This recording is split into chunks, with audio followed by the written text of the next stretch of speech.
Annalise Dodds accused Rishi Sunak of threatening businesses with having to make an increased contribution to furlough at the worst possible time.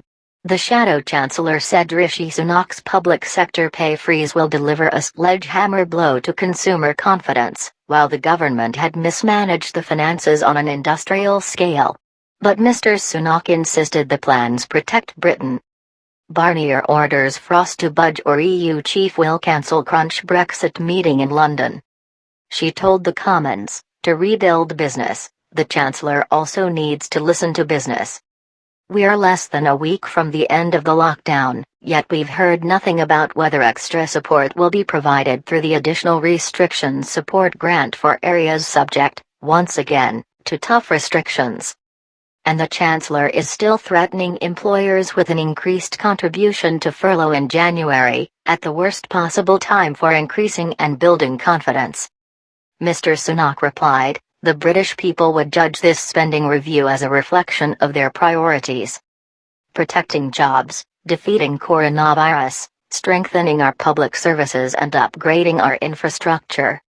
The economic emergency caused by coronavirus has only just begun and there will be lasting damage to the UK, Mr. Sunak said as he set out his spending review.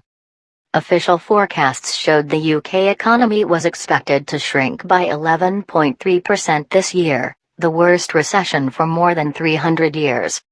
The Chancellor told MPs that the Office for Budget Responsibility, OBR, did not expect the economy to return to its pre-crisis levels until the end of 2022 and the damage was likely to last. Spending review, Rishi Sunak reveals new home building fund.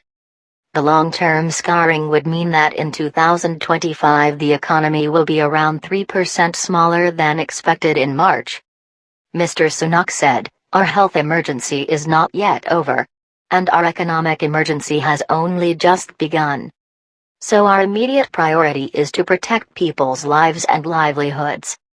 The OBR forecasts show a recovery is expected over the coming years, with growth of 5.5% forecast next year as coronavirus restrictions are eased, then 6.6% in 2022, 2.3% in 2023, 1.7% in 2024 and 1.85% in 2025. The government will borrow an eye-watering £394 billion this year, equivalent to 19% of GDP, the highest ever recorded in peacetime. Although borrowing will subsequently fall, the national debt is forecast to reach 97.5% of GDP in 2025-26. This situation is clearly unsustainable over the medium term, Mr. Sunak admitted. While Mr. Sunak continued to allocate large sums to tackling the ongoing emergency, he confirmed there would be restraint in pay awards for public sector workers and a cut in overseas aid.